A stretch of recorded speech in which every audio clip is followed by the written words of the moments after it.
Good afternoon, everybody. I'm Assad Ramarowski, your host. I'm the Executive Director of Scholars for Peace in the Middle East and the Association for Middle East Studies in Africa. And it is my pleasure to once again welcome you all to our webinar series. This afternoon, we have the pleasure and opportunity here from my friend and colleague, Ammar Abdulhamid. Ammar is a longtime Syrian activist who's been involved in pro-democracy. He was exiled from Syria back in 2005 for his criticism of the Assad regime. He's been a long-time prominent activist for democracy and reform in the Middle East, and in particular in Syria. As all of you know, now with the collapse of the Assad regime, there is much to discuss, and I think that Ammar obviously will be a great voice. He's been an irreverent voice for the Assad regime for a long time that is worth hearing exactly what he has done, and I think how he feels about the current situation and where we are going forward. So we will hear from Ammar in just a minute. Just some housekeeping matters, so everybody knows how the format will go this afternoon. Ammar will talk for about 25 minutes or so, then we'll go into Q&A. Q&A will be via the chat. So if you have questions, and we encourage as many of you to ask as many questions as you have, please put them in via the chat. We will do our best to respond to all of them in a timely fashion. If we do not, so please feel free to email us after the webinar, and we'll do our best to respond as quick as possible. So really, without further ado, Ammar, thank you for joining us, and the virtual floor is now yours. Well, hi, Asaf, and thank you for having me. It's really my pleasure to address your crowd. It's tough. It's tough to know what to say about Syria at this stage, because we're still in the transitional period. We're still coming out of the fog of the combat, as they say, and it really took us by surprise. It's true that the Assad regime has been brittle for a while. Everyone who basically was following the situation in Syria, especially of the last year, knew that with the withdrawal of military of Iranian militias as a result of Israeli continuous bombardment, with Russia focused on the Ukraine, and they have withdrawn much of their assets in Syria as well. Because of that the defense of the regime was left to the regime itself. But the regime was not ready, because it hasn't really upgraded itself after 2017, 2019, when it has complete control over the areas under its control. Most of the country has sort of fallen back to its control as a result of the Russian intervention. So they've had a while, they've had years to basically update the army, reform the structure of it, the militias, take back control. But Assad was never really into governance. He was always a person who delegated this responsibility to others. And in this particular situation, he delegated the responsibility of his own security and the security of the country and the regime to Iranian militias and to Russian air power and presence. So when this was no longer the case, he was completely caught off guard, and the people who read the situation correctly were the HTS, the organization that was at one point the leaders were part of ISIS, then they became part of Al-Qaeda, and then they decided to disassociate themselves from the global jihad and focus on the governance of the areas under their control. They did what Assad did not. They realized that the key to strengthen their position lies in actually governing and listening to the people in their areas. So at first, they were really very harsh. They imposed Islamic Sharia to an extent in the areas in the north under their control, in the Idlib and Aleppo provinces. They treated religious minority really badly, and the pro-democracy activists, they were treated really badly. But then they decided this is not sustainable. So in the last few years, they began approaching the religious minorities. They treated the Jews and the Christians well. They rebuilt their temples and churches. They created an outreach to the pro-democracy activists and created some form of cooperation between them, and invited many of them to their council for to take part in the decision-making process within certain limitations, of course. That, however, prepared them for the responsibility of governance. The infrastructure in Idlib, despite the continuous bombardment by the Russians at some point and by the shelling by the regime, was better managed than the infrastructure under Assad's controlled areas. So governance was something that was key to their legitimacy and was key to their success in recruiting enough people to join their militia and to train them and equip them well. They even built their arms industry, their own drones, that played a very important role in the battle for liberation. So when the time comes in November, when they decided to launch that operation, they had been sort of trying to coordinate with Turkey, but Turkey had its own sort of calculation. They were trying to get Assad to agree to talks of normalization, basically under certain conditions, and Assad was not having any of that. So after a while, the HTS leaders decided that the moment could pass us. I mean, this was the right moment for us to launch something. So they didn't even talk or coordinate the actual timing of their offensive. They decided to embark on it by themselves. Turkey, however, played catch up and very quickly sort of they supported them as much as they can, especially diplomatically through the talks with Russia. So while the military operations were happening on the ground, Turkey was busy on a diplomatic sort of push with Russia and Iran to try to give them the protection they needed on the ground. For a while, the situation appeared as if they are going to only push to a certain point, and then the rebels, basically after taking over Aleppo, they will sort of like sit down and fortify their positions and be willing to negotiate with the regime under Turkish auspices. But no, they were pushing for actual liberation, and it took from day to day. The fact was dawning upon us. They were not going to stop. This is not some negotiating tactic. This is not something orchestrated by Turkey. This is an actual move for the liberation of Syria from the Assad regime, for the downfall of the Assad regime, and it happened. And we were surprised because the surprising aspect is the pragmatism that was shown, that they did not push for imposition and the Islamization, the imposition of the Sharia and the Islamization of the society. They adopted a very pragmatic approach. Their approach to minorities was very accepting, and they did not interfere in any of the religious temples or the their rights and religious rights. The Christmas was commemorated all over the country under their protection. There were, of course, some individual incidents here and there of looting of a church or two in Aleppo and Hama. There was some issues with one Alawite temple that was set on fire, or parts of it in the beginning of the combat as a result of the combat conditions. But beyond that, really nothing happened.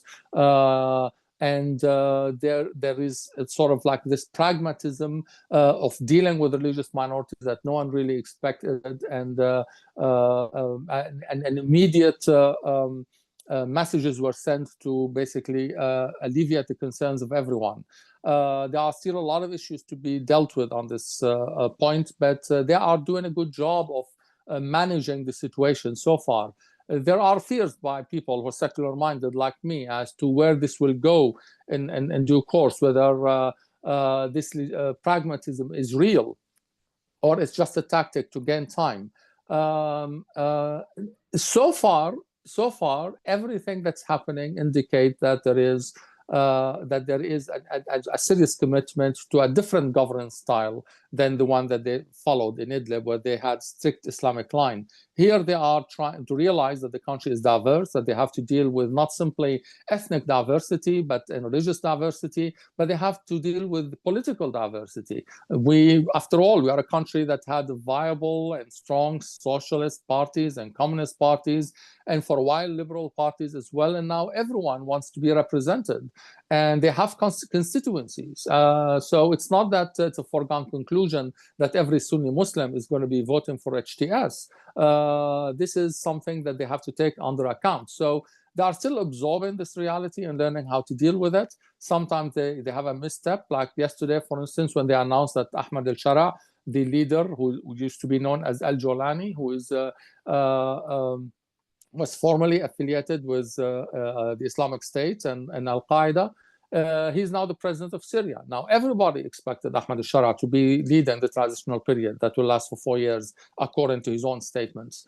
But no one expected sort of like this declaration to come in this, he's in military attire. I mean, he's been wearing civilian attire for the last few weeks. So to come and address a hall full of military personnel, his own troops and his own allies in different factions, and declare victory and say that they've saved the country, and then he was declared the president of Syria in this way, it sort of gave the wrong impression, but it didn't really change the dynamics much. Apparently, his message was internal. He's trying to consolidate his control over his own Islamist factions. And now today he's going to address the Syrian people, and I would expect that the message will be more conciliatory and pragmatic, and he will address certain concerns that many people like me have. I'm hoping that we will use the word democratic elections. I'm hoping that he will use the word civil states and individual rights.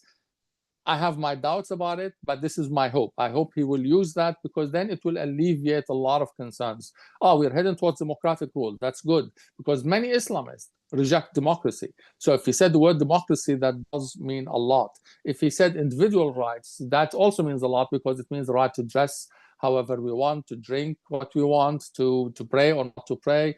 These are important issues. These are key words for him to use. Civil state, that means it's not going to be fully Islamized, at least. So this is also good. The failure to use these terms so far by any of HTS leaders is problematic, and will continue to be problematic until they do. So the secular movement is going to keep on pushing in this direction. Encouraged by the fact that so far we have freedom of speech like we've never had, freedom of assembly like we've never had since the independence from France in 1947. So there are some positives on the ground, and we want to keep these positives, because this is what we fought for. We fought for the ability to have literally salons, and to organize ourselves, and to have NGOs participating and being visible in the public sphere. So these are good things. We want to keep them. We want to institutionalize them. We want to make sure that there are the benefits that have been hardly won, the things that will keep Syria functioning and democratic. So we have things, therefore, on the ground that have been created that we can use to organize ourselves as secular democratic opposition to try to balance out the Islamist current. And we are encouraged by the pragmatism of the Islamic current so far. We want it to be not just tactical, but real. This might be the opportunity that we have been waiting for a long time in the Middle East, because Islamists are not going to disappear and secular currents are not going to disappear. The opportunity is that we can finally find a formula for coexistence and for participation in the governance process. Could it happen? Question mark. I don't know. But I'm going to fight for it. And a lot of Syrians are going to fight for it. And we are seeing some positive indications. However, there are also similarities. This pragmatism that we are seeing today is very much reminiscent to me of the pragmatism that Hafez al-Assad, the founder of the Assad dynasty, has shown in 1970 and 1973 period. He after a period of, Ba'ath rule was established in Syria in 1963 as a result of a coup d'etat. And after that, we had turbulence within the leadership. There were internal Ba'ath competitions. And finally, and of course, the defeat to Israel in 76 threw the entire Ba'athist elite into disrepute. But finally, Assad emerged in 1970, led a coup d'etat. He called it the corrective movement. And he shied away from certain strong secular policies that his colleagues had. And he began using language that appeals to religious symbols. So in order to alleviate the fear of many Sunni Muslims in particular, and those in the religious establishment, that Syria will not have sort of a secular state like Ataturk did in Turkey, but there will be some kind of a room for religious authority to be exercised. And he promised not to export the revolution, the socialist revolution, to other Arab countries. And that alleviated the fears of many of the neighbors. and not to mention also the United States and European countries. He also tried to create a diverse-looking, ethnically speaking government, but of course he relied behind the scene on his own tiny group and his own family, basically, to lead the country.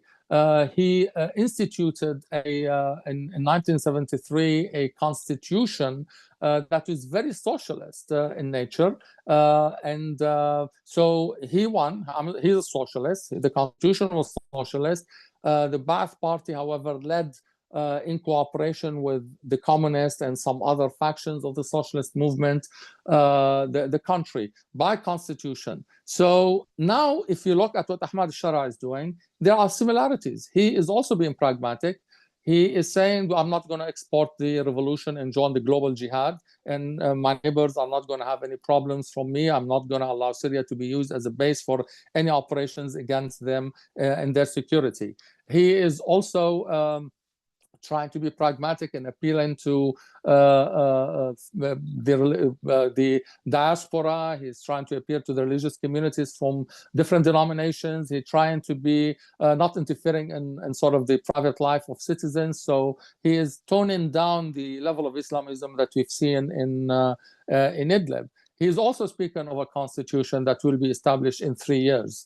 So he also seems to be relying on a core group of supporters in the decision-making process, even as he promised to establish a larger group that will help lead the country in the next 3 to 4 years, the transitional period, that will be probably diverse. So he will present a diverse front, but behind the scene, he could still rely on a smaller group of people around him, Islamists like him, in order to manage things. So we have these kind of similarities, and they are worrying, because that means he's basically looking at Hafiz al-Assad's handbook that enabled Hafiz al-Assad to emerge as the leader of Syria, as the dictator of Syria, and to create this miserable dynasty. And, you know, if he followed it step by step, then we could be heading towards a new kind of authoritarianism. But instead of socialism, it's Islamism. Instead of minority rule, it's a rule in the name of majority. So we have this issue, therefore, that we should be worried about. That this could be something that is planned. But at the same time, the international conditions are different.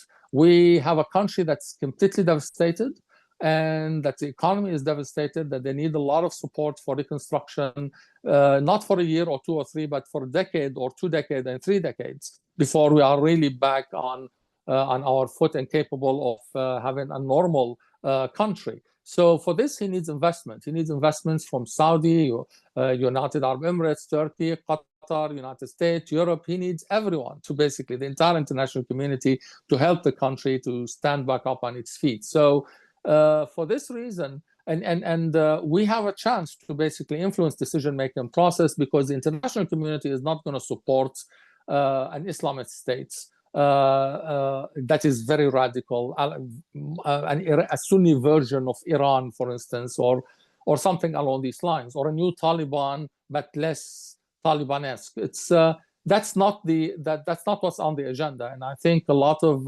leaders from Europe, if you listen to the German foreign minister, if you listen to Kai Kallas, the spokesperson for the European foreign affairs, so you'll see that they are saying that we want to look at community rights, we want to look at women's rights, we want to look at individual rights as benchmarks to measure whether this is indeed a pragmatic reforming system and government or not. And they're using these benchmarks because usually when you have an Islamist government that's very strict, it's women who pay the price, it's religious minority who pay the price, it's the secular currents who pay the price. So they are using these benchmarks because they make sense, not because they want to interfere in the dynamics, intercommunal dynamics of the country, as some people are saying, but because these are the communities that are the most vulnerable. So if they are protected, and if they are allowed a seat on the table, if their basic rights are protected, then we can have more faith in the system. That gives us, in addition to the fact that we need to organize internally as well and agree on a certain common platform, gives us a chance to push back against the potential of Islamization of everything in Syria.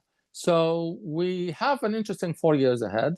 We have reasons to be worried. We have foreign jihadists still operating in Syria, albeit he's trying to incorporate them into the army and neutralize them. We have a person that is now the president of Syria who has not yet used the word democracy and civil state and individual rights and so on. So we need to hear these kind of things and commitment to these issues. So we have reasons to be concerned, but we also have reasons to be optimistic.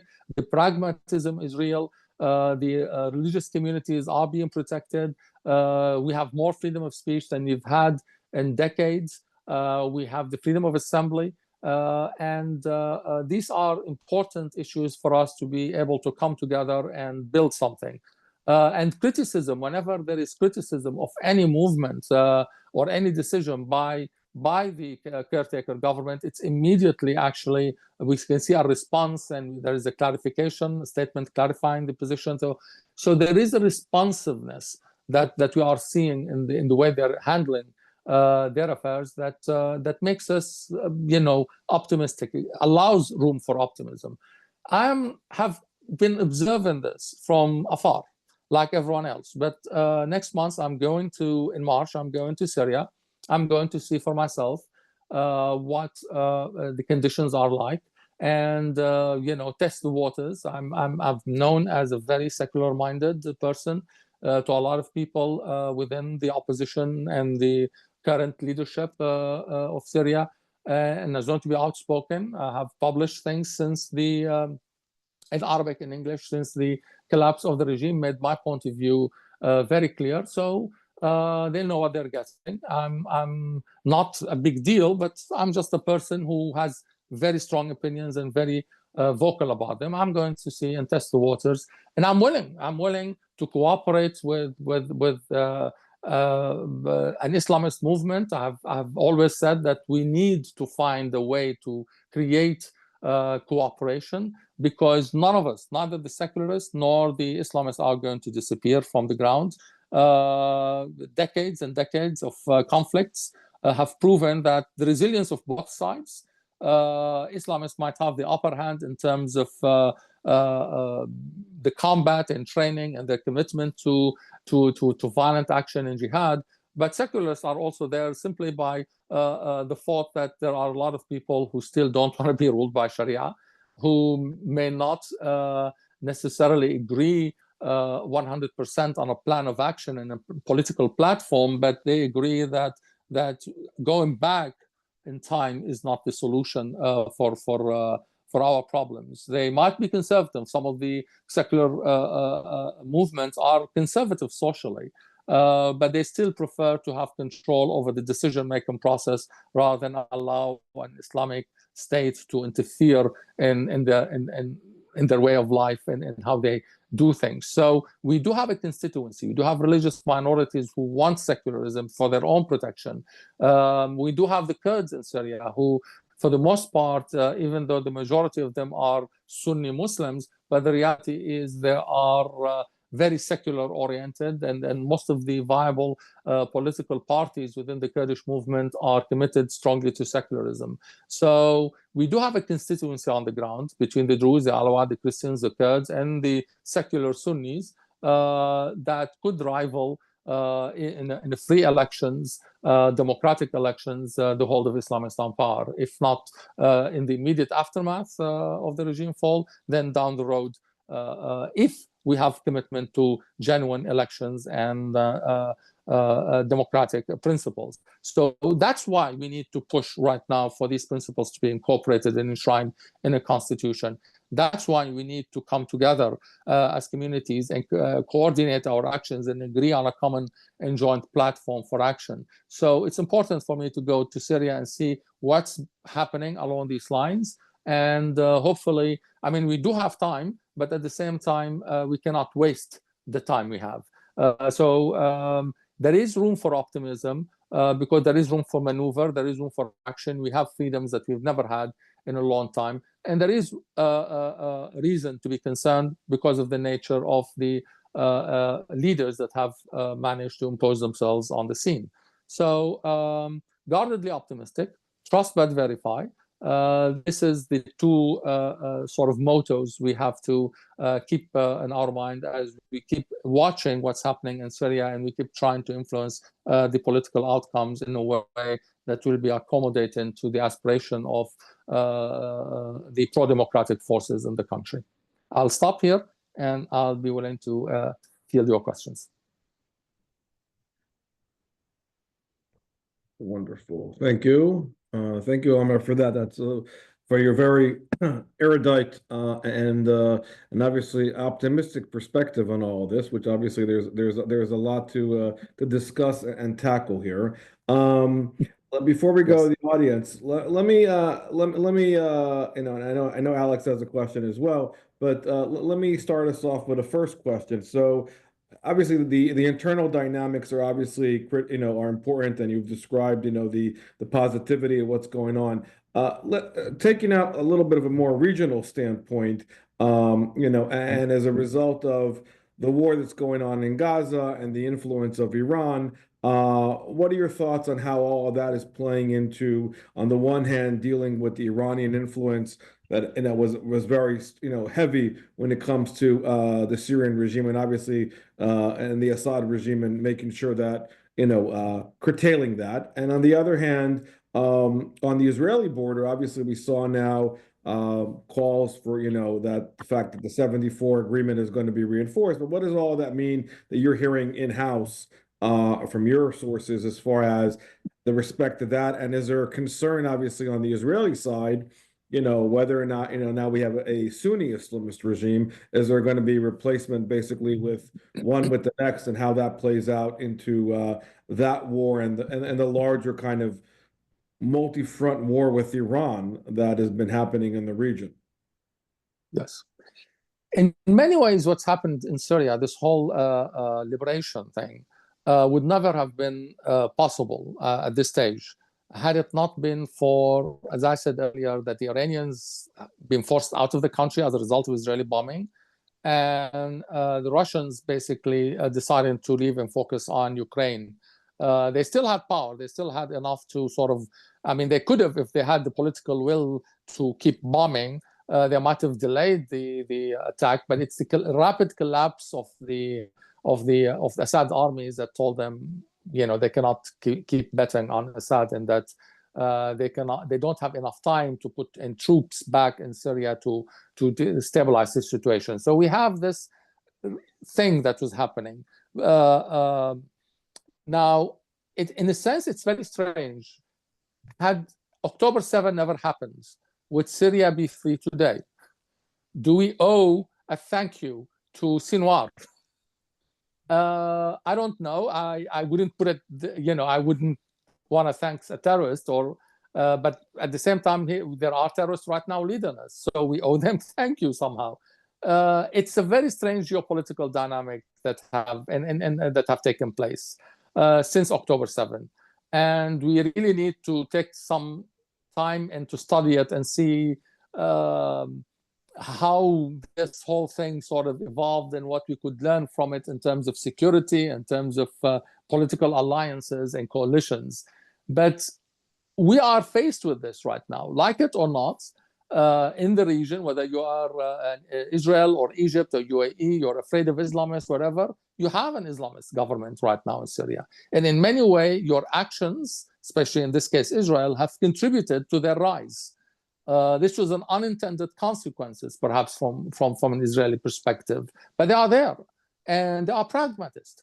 And despite the fact that Israel has taken over territory right now in Syria beyond the Golan, and they seem to be wanting to stay there indefinitely, we did not hear any violent rhetoric, but calls for diplomacy, because they realize they are not capable of having a showdown with Israel. They don't want to have a showdown with Israel. So you have really something in HTS that you don't have in Hamas, which is an appreciation of the power imbalance between the two sides, they realize how small they are and weak and in comparison to Israel, so they don't want to go into that kind of a conflict. Hamas didn't realize that, apparently.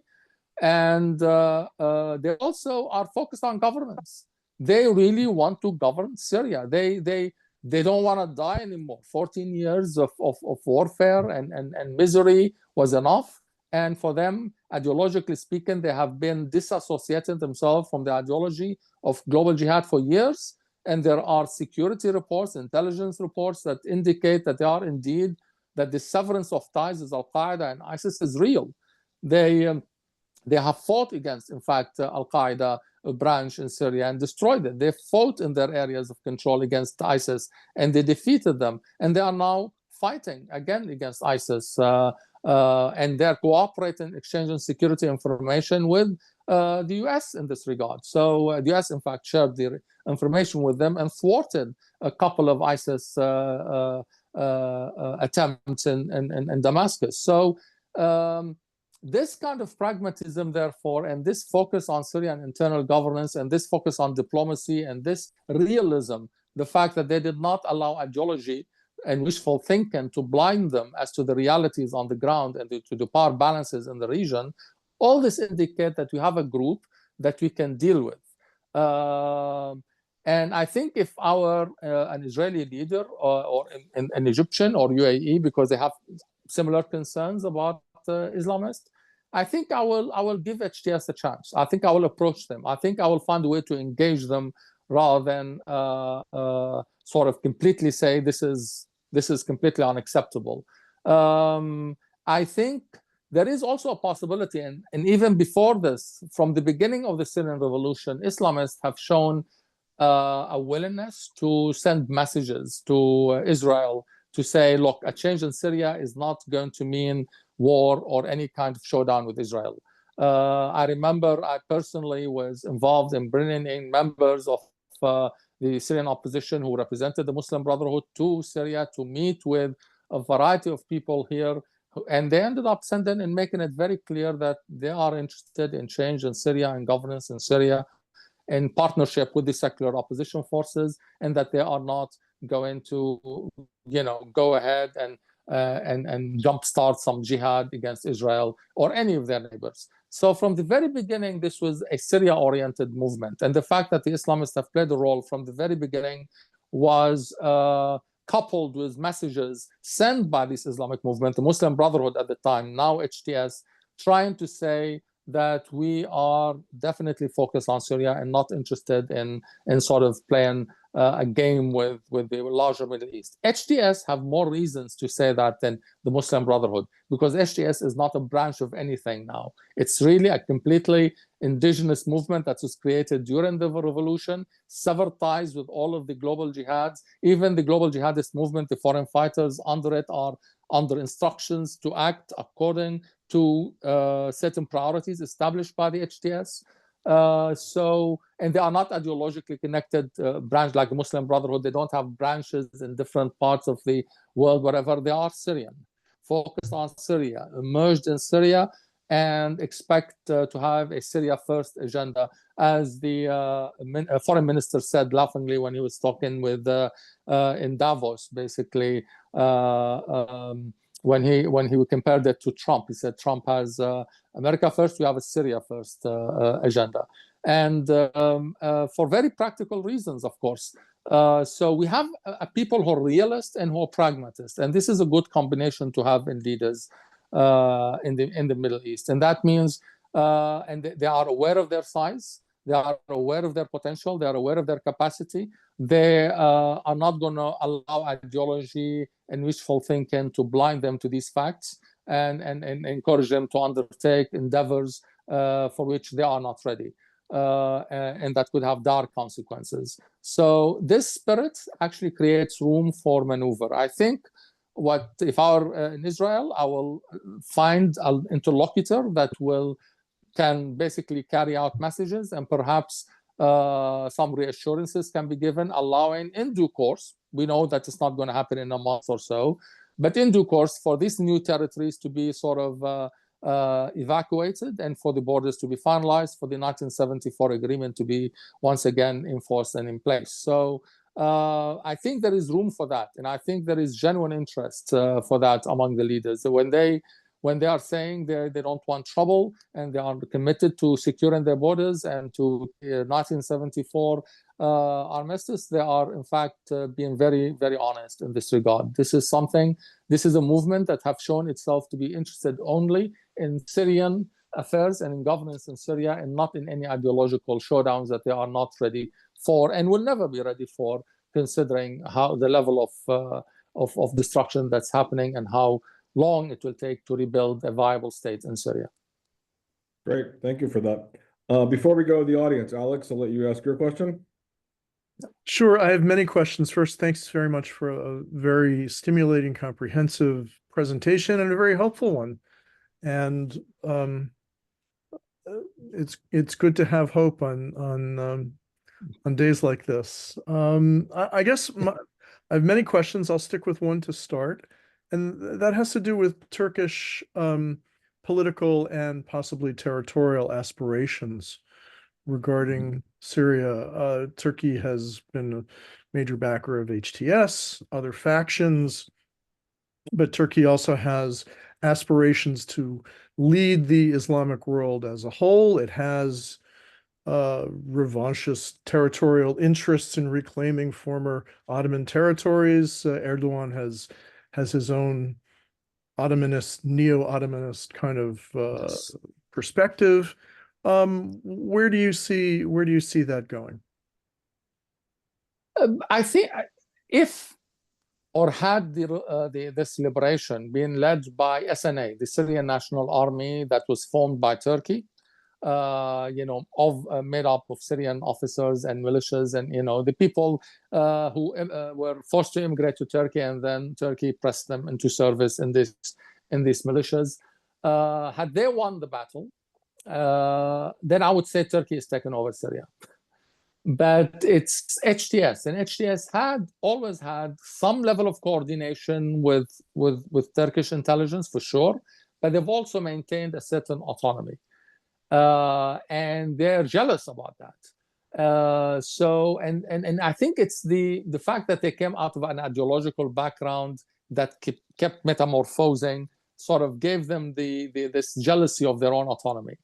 So for that, I don't anticipate sort of like an immediate Turkish takeover of the country like many people are afraid of. I think there will be a tremendous Turkish influence. And it could be useful. In fact, it will be useful for Syria to have strong economic ties to Turkey and to coordinate some of its politics with Turkey. But you will notice also that at some point recently, HTS asked for the SNA to dissolve itself and to join the new army that they are forming. And some units, indeed, Turkey, in order to show good faith, they asked certain units of the SNA to dissolve and join the newly formed army. So that shows you there is some tension here. That Turkey wants SNA, but HTS doesn't. They want control. So they are pushing against Turkey's aspiration a little bit. There is a Syrian identity that's been formed over the decades, and despite all of the violence of the civil war and the disagreement, it's really reasserting itself somehow.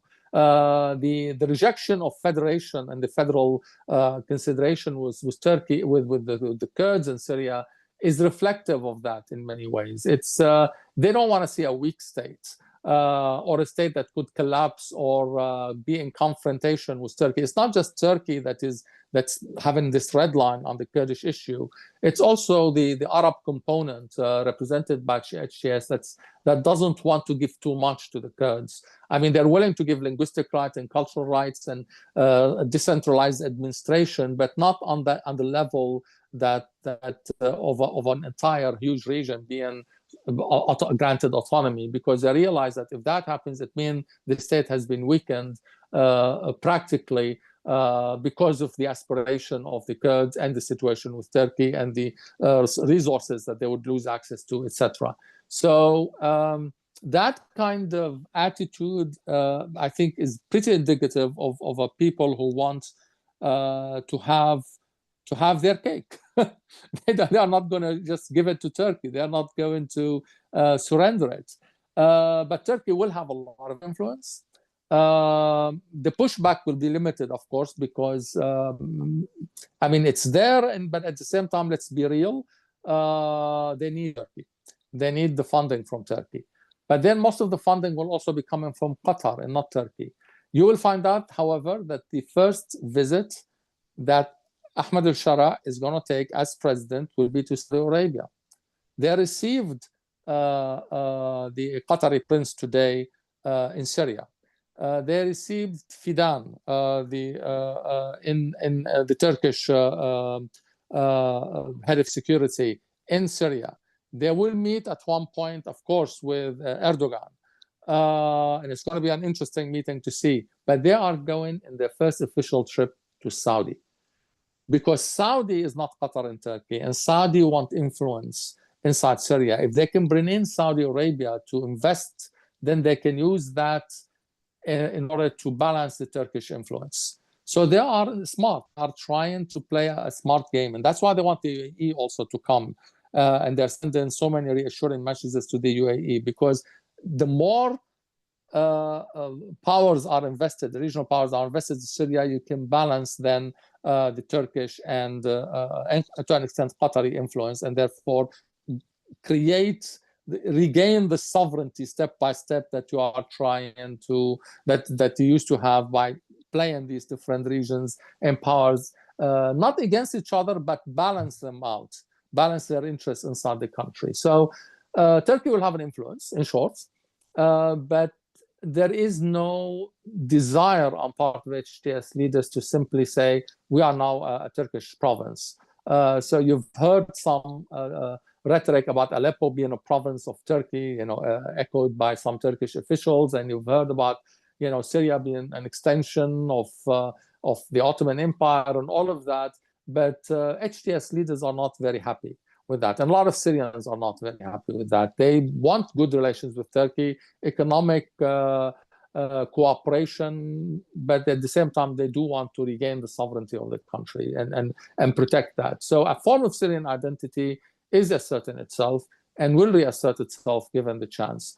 And the attempt at trying to engage Saudi and UAE and Europe and US is meant really as a counterweight to sole reliance on Turkey, and in order to give the country the ability to not fall and fold onto the Turkish sort of ambitions. So the Turkish ambitions are real, but so is the HTS desire and the Syrian people's desire to maintain their sovereignty. Great, thank you. Alex, I'm going to go to the audience. So Please. we have a couple of questions here, so we're going to try to get to them in the time that we have. So Ammar, so our friend Andrew Kurt is asking this kind of a segue to what you were describing as far as the kind of the foreign policy aspect. So he's asking about were there any U.S. forces involved directly in fighting HTS and other pieces in winning the coalition in Syria, and if that's indeed the case, what are your expectations regarding U.S.-Syrian relations under the current administration and going forward, in that direction? Well, I mean, factions of the rebels who were in the 10th region under the U.S. leadership along the Iraqi border did indeed participate in the takeover of Damascus. And they were given even headway from my contacts with them. They were given even before, as we got into November, U.S. intelligence didn't fail to see the signs that something is being prepared. They knew something is being prepared, and they knew that it's real, and they knew that it's serious. So they updated and briefed the people under their control that something is happening. I think the leader was called Al-Antari, the leader of the Syrian forces under U.S. support. And they told him, I mean, this is something happening. You need to be ready. You could be moving to Damascus. And that was even before November 29th. And when that happens, according at least to the sources I have, and when that happens, when the operations began immediately you can see the Syrian forces under in the 10th under U.S. protection. They moved against ISIS targets in the Syrian desert, in the Badia area, and they moved towards Damascus. And they were the first to enter Damascus with the southern rebels as well, before HTS even. But then HTS came, they had more people, more power, more equipment, so on, and took over. And in coordination.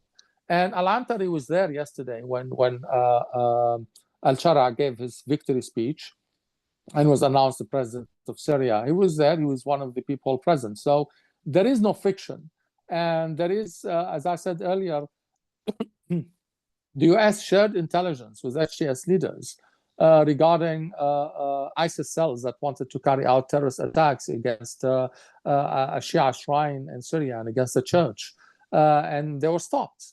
So there is active cooperation going on. I think the HTS military understands well that the US military understands well that HTS has really severed its tie with the global jihad, and that they could be useful partners in the crackdown on the remaining terrorist ISIS cells in the country.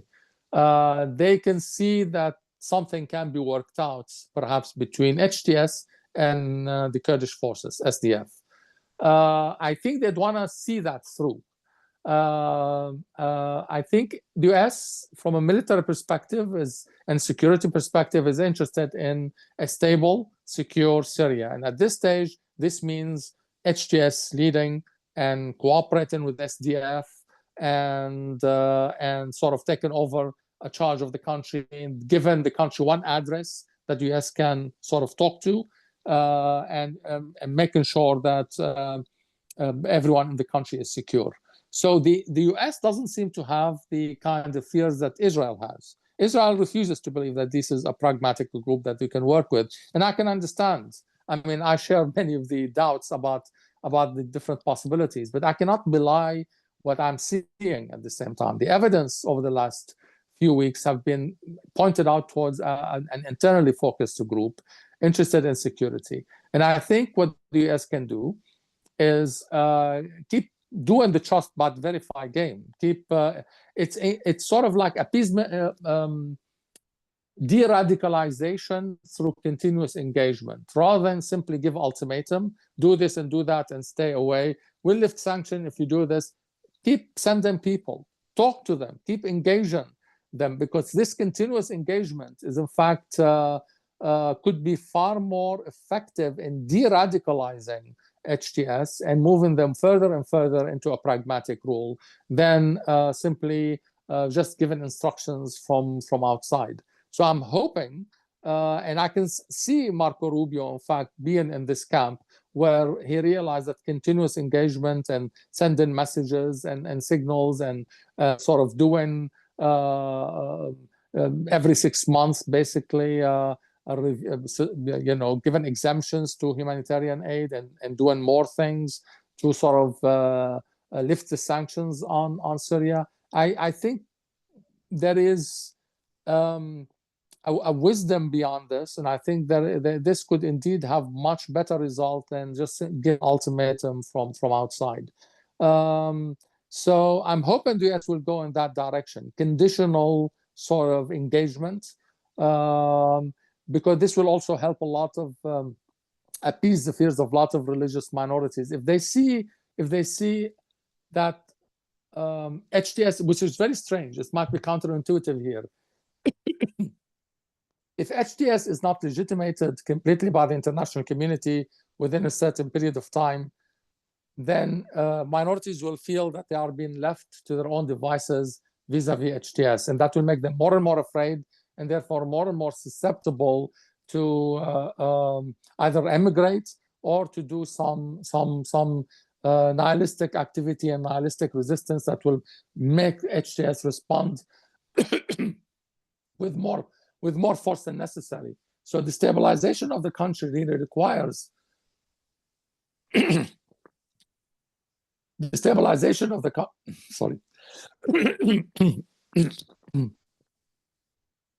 the stabilization of the country really requires engagement by the international community, especially those who have concerns. So I think this is the challenge ahead. And I think this is where the US, I think there are a lot of people within the administration who seem to understand that and who seem to be willing to try this line. There are those who will also push against that because for all different reasons, because they don't trust HTS. And again, as I said, we have a lot of reasons to have concerns, but I think the best approach, because we have these concerns, is to keep engagement alive and to keep the element of conditionality there. You know, we give a little, you give a little. You show us something, we'll show you something, but we keep engaging you. We are not going to send a message, oh, you're completely not going to be there, or unless you do this big thing, then we are not going to be able to do anything to help. I think continuous engagement and transactional approaches and deals can actually help de-radicalize HTS to a great extent and can help support the religious communities who are minority, can help support the secular movement, can help support and alleviate the concerns of women, of course, in many parts of Syria. So this is what I would advise: conditional, continuous engagement. Great. Thank you for that. Just going to the question here by Rinaz Mala, apropos, minority groups in the region. Yeah. So, as far as, so Turkey is now bombing the Kurdish areas in Syria. And so, going over to the Kurdish, aspect, what role do you think that the international community should play, as far as stability and protecting the Kurdish communities, as it relates to all, everything that's going on now? How do they fit into this larger puzzle, as the region is shifting? I'm adding here. I think this is also one other reason why the US should keep engaged in the HTS and Turkey and the Kurds, and why they should not withdraw, as President Trump wants to do, the forces immediately. I think, yes, eventually, perhaps the US has no interest in staying indefinitely in Syria. But for now, I think they have a role to play. And that role, in many parts, is to mediate at this stage between the Kurds, the Turks, and HTS. SNA, you don't need to engage them directly. They take their marching orders from Turkey. So if you keep this engagement for a while until, and don't leave Syria until there is some agreement, permanent and clear agreement between these parties, this will be great. It will be great for the security of Al-Hurra prison, which is now manned and guarded by the Kurds. It will be great for the Kurds. It will be great for many of the also religious communities, the Christians, Armenians, who are also in the Kurdish areas. It will be great for everyone. So this is the last piece of the puzzle, in a sense, that requires definite external mediation. And the US is well placed to do that because it's already on the ground, already have good relationship with the Kurds. Turkey might be a problematic NATO ally, but it's an ally at the end of the day. And President Trump has good relationship with President Erdogan, so they can talk. And I think if we can get that formula, that the American troops can withdraw, but only after ensuring that there is an agreement in place, solid agreement between these different parties as how to manage the Kurdish areas and integrate them back into Syria, that will be the best basically outcome, and it will benefit the stability in Syria and enable the continuing fight against whatever ISIS pockets left over in the country to continue. So this is something important, and the US has a very important role to play here. Great, thank you. Going back to the larger motivations of HTS, and supporting the uprising and everything at large. Can you talk can you talk a little bit about the larger motivations for the uprisings? The lack of freedom under Assad. As far as how they were driven to make all this happen. I mean, that could obviously be another good sign as far as reform that you were talking about. Well, I mean, let's not forget that I don't know why this is happening. Sorry. Ammar, it's nothing a little Arak can't fix. Oh yes, no, I'm really keen on having a cup of Arak right now. It's will be interesting. Okay. I think it sort of pays to remember why this whole revolution happened in 2011 to begin with. It happened because of the corruption of the Assad regime. It happened because people were tired of empty promises. It happened because the only reforms, if you want to call them this way, that Assad undertook was, in fact, to privatize the most promising parts of the private sector, the communication industry, the phosphate industry, and take direct ownership of them through his cousins and through business people who are close to him. So in other words, Assad's reforms were really an attempt at transforming the country, Syria, into the private fiefdom of Assad. Under Hafez al-Assad, it was the public sector that's been heavily controlling everything, and it was the loyalist control of the public sector that sort of was the way authority was exercised by Assad. But under Bashar by Assad Senior, but under Assad Junior, under Bashar, that wasn't enough. He didn't want the private sector. He didn't want the public sector to be basically manipulated in this way. He wanted direct ownership. So that move created many problems. It created it meant that the bureaucracy was no longer capable even of handling any kind of governance challenges. It enriched Assad and the people around him to a great degree, but it didn't tackle any of the challenges, the educational challenge, the attempt at improving the economy, nothing. They just picked certain sectors and used them as cash cows. So it's sort of a kind of a racketeering and embezzlement racket. They don't care how you make your money, that they get their cut at the end of the day. So that system of leading a country was definitely bound to run it into the ground, and people were hurting. Then you have the 2008 droughts that also led a lot of people to emigrate internally from certain parts to others, and created internal problem. And the regime did nothing basically until finally a movement that my own organization at the time from outside, in cooperation with activists inside the country, finally convinced the government to allow humanitarian aid and to allow UN to present humanitarian aid to the different encampments that was for the internal refugees that were created as a result of the 2008 drought. So you had, this is why I think at one point Thomas Friedman said in one of his articles that this is the first climate change war basically inside Syria. There was that aspect, of course, but at the end of the day, it was really the desire of the Syrian people to have a government that's responsive, that's actually governing, that's tackling the challenges that were hurting them. So if this is the cause of the revolution, it could have easily been contained by some basic reforms on Assad's part. By punishing certain members of his family. I think a maternal cousin in the province of Daraa have tortured some people, imprisoned them. If he removed him and sort of put him on trial or something along these lines, he would have been able to contain the revolution. Instead, he chose to give orders to shoot and to crack down with heavy hands. That heavy-handed approach created this dynamism for the revolution. It created fissures within the army because a lot of the people in the army were Sunni. Yes, the leadership, the decision-making, and the most effective strike force were Alawite, but the majority of the foot soldiers were Sunnis, and they began defecting, carrying their weapons with them. And that transformed, and Assad was very happy at some point because he wanted this to be transformed from a non-violent protest that gets a lot of media attention into a civil war where he can keep peddling the line that terrorists are involved and terrorists are leading the way.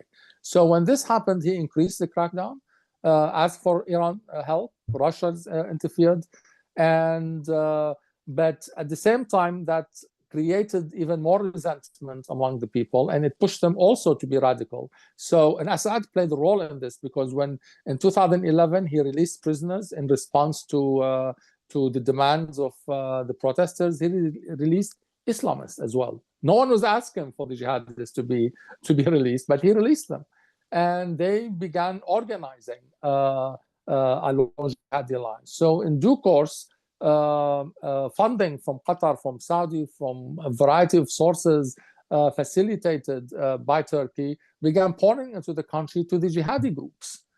And the jihadi groups managed to, in the absence of US action and US willingness to interfere or impose a no-fly zone that would have contained much of the violence, in the absence of that, the revolution turned more and more violent and more Islamist. And Assad at one point could have easily collapsed, but the Iranian and Russian backing and Obama's unwillingness to enforce his red line in 2013, August 2013, after Assad used chemical weapons in Ghouta, basically sent the wrong message internally. Assad realized that Iran and Russia realized they can do whatever they want to support him, and the rebels got more radical, realizing that only basically jihad can help, because only jihadis anyway were getting money and getting funding. So that Islamization of the revolution, and in fact I would call it jihadification, because there was always an element of Islamism in the revolution from the very beginning. We cannot deny that. But this move into global jihad was sort of encouraged by a variety of factors, including the US unwillingness to actually push strongly for regime change or to impose early on a no-fly zone, which would have prevented a lot of things. Perhaps even regime collapse. That would not have been ideal from my perspective, but it would have prevented a civil war. But they didn't. They didn't do that. It's the motivation at the end of the day was in the last few years was that Assad has completely lost his legitimacy in the eyes of major segments of the people. Even his own supporters began to question the benefit of standing by him, because he won. He won by 2017-18. He was clearly victorious, and he was saying it, and he was behaving like it. And people didn't see, however, any improvement, and loyalists didn't see any improvement in their way of life.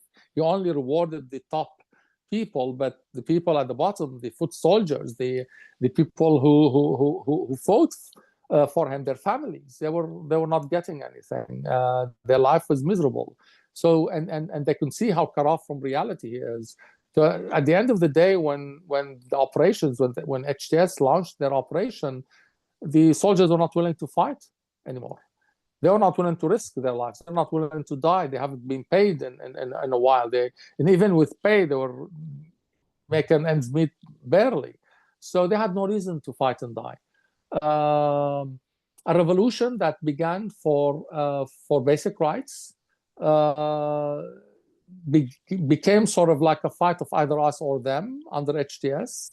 And eventually HTS won, but and the good news is that so far they have actually shown more interest in consolidating power and governing than they have shown in any kind of acts of revenge. If they wanted to engage in communal revenge, they had ample chance to do so. They could have been killing people left and right, but that was not the motivation. They went into areas that are heavily Alawite and heavily Christians, and they treated people with as much respect as they can. Of course, they do have fanatics in the midst. There were individual acts. There is law and order. There are a lot of also criminal gangs right now involved. There are loyalists still trying to fight back. There are pro-Iran cells. There are ISIS cells. So the situation in many parts is still problematic. But because of that decision by HTS not to seek any vendetta or any communal vendetta, and to realize that we are going to govern everyone now, and we do have responsibility towards the Alawites and the Christians and the Jews and the secular forces, even, that everyone has to have a place, that commitment that we can question whether it's tactical or a real long-term commitment. But for now, it's working. For now, it's producing something viable, something we can engage. So now to go back to the question of motivation, this is a revolution about liberty. Simple as that. And yeah, that's it. And now that we have it, it's messy. It's messy, and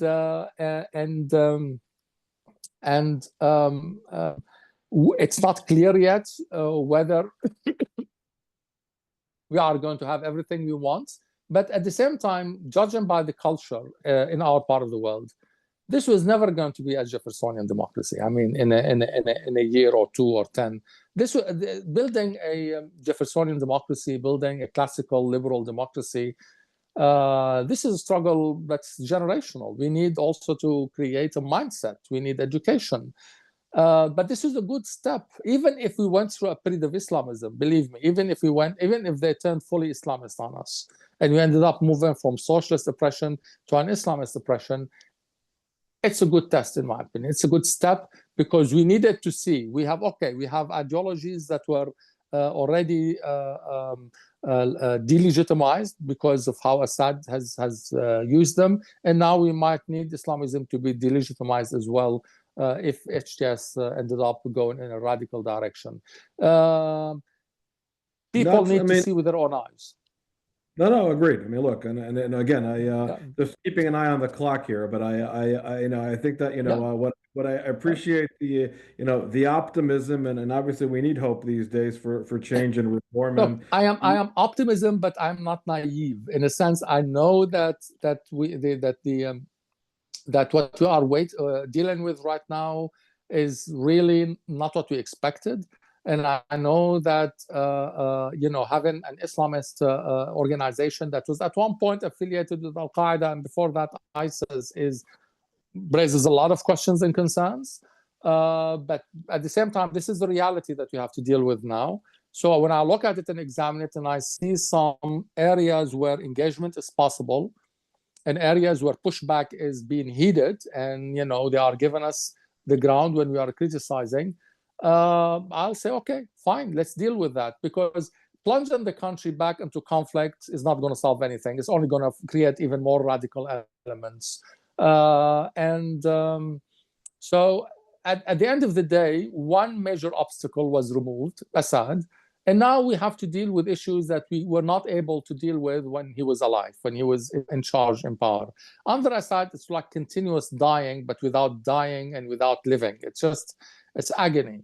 Now we have possibilities. They have the grim possibilities we all know, but there are also possible less grim and less dark possibilities out there that we can push for. So I am, in that sense, optimistic, guardedly optimistic, but without naivete. Right. So that's important. We have to be realism is important. Let's hope. I mean, but again, I want to thank you, Ammar, for, really the comprehensive analysis. And obviously there's a lot to discuss and there's a lot of moving parts. Hopefully when you come back from your trip and you get some more information on the ground, you can come back and we can talk more about what you saw and what you heard from, and we'll take it from there. But really, I want to thank you for taking the time this afternoon. I want to thank, as always, my colleague Alex for joining me. I want to thank everybody who joined us this afternoon. I apologize we did not get to all the questions. Feel free to email me after, and then we will follow up in a timely fashion. Ammar, we look forward to seeing you in Washington in November in person, and obviously we look forward to continuing the conversation. So wishing everybody a good day. Everybody stay safe, and we'll talk soon. Thank you very much. Thank you very much.